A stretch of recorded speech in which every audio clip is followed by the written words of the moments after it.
There is no zestimate for your mineral rights. So how do you know what they're worth? Let's talk about it.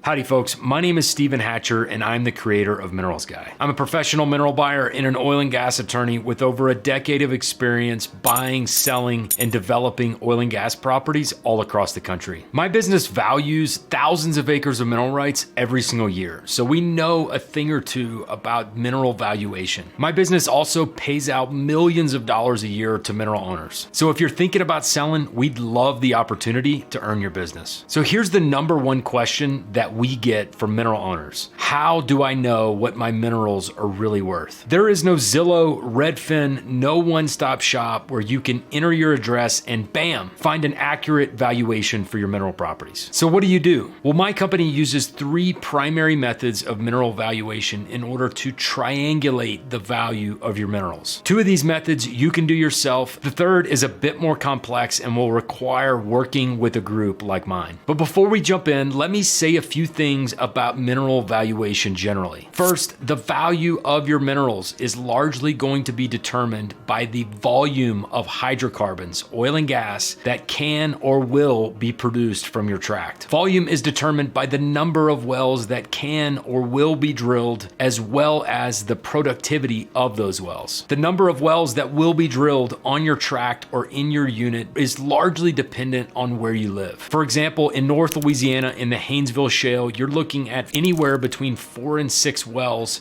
per unit on average. Whereas in the Midland Basin of West Texas, you could be looking at 10 or even 20 wells per unit. The second thing that I'll say is that if a well never gets drilled on your property, your minerals are worthless. A lot of folks don't like to hear this, but it's the cold hard truth. So the first method of mineral valuation is called multiple of cash flow analysis, or as I like to call it, the idiot test. And here's how it works. You're gonna take an average of the last few checks that you've received, and then you're gonna multiply that number by a specific number of months. For example, using 24, 36, or 48 months will give you a low, mid, and high range valuation for your minerals. Now, why do I call this the idiot test? Because it is the least valuable way to value minerals, but it's also a good check against the second and third methods of valuation that we're gonna talk about in just a minute. So here are the major problems with this method. First, it doesn't really give any value to wells that could be drilled in the future. You're only counting the wells that you're currently being paid for. For example, let's say that you own 40 acres and you're being paid $500 a month on a well that was drilled over a decade ago. Someone gives you an offer for $24,000, which is 48 months of cash flow. Sounds like a good deal, right? Well, it depends. If another well never gets drilled on your property, then yes, it's a pretty good deal. On the other hand, if there are 3 permits on your property for wells that are about to be drilled, then it is not a good deal. So remember that multiple of cash flow analysis is a way to get a quick and dirty valuation for your minerals, but it's also the least accurate methodology. So the second way to value mineral rights is using a price per acre. This is the equivalent of comp analysis in real estate. For example, if a 3-bedroom, 2-bath house just down the street from you just sold for $350,000, there's a pretty good chance that your 3-bedroom, 2-bath house is worth about the same. Using a price per acre to value your mineral rights is effectively the same thing. That price per acre is going to be based on other transactions in your area. So let's say that Farmer John sells his 40-acre tract for $10,000 per net mineral acre. All other things being equal, my 40-acre tract just down the road is going to be worth about the same. The key word here is all things being equal. However, acreage analysis is not perfect, and it shares the exact opposite problem as multiple of cash flow analysis has. Whereas it does give you credit for wells that could be drilled in the future, it does not give you credit for your current royalty income stream. So let's say that I'm making $5,000 a month from my 40-acre tract. In our example above, where Farmer John sold for $10,000 per net mineral acre, he was only making $500 a month in royalty income. Should I sell my minerals for $10,000 an acre? The answer is no. So the third method for valuing mineral rights is called DCF analysis, or discounted cash flow analysis. This This is the most complex methodology, and this is what the pros use. In DCF analysis, you're gonna model or forecast the production from existing wells and wells that you believe will be drilled in the future. You're gonna apply assumptions for the volume of hydrocarbons that those current and future wells will produce, and then you're going to apply a price at which those hydrocarbons will be sold. This is gonna give you a monthly cash flow stream that you can then discount back to present value to come up with a valuation for the property. This is the most accurate way to value minerals. And this is what the big boy oil companies use to value their own reserves. But it requires specialized software to do it. This is also the method of valuation that my company uses. But we also use the other methods as checks and balances in order to make sure that our valuation makes sense. And if you're considering a sale of your minerals, you need to make sure that you're working with someone who knows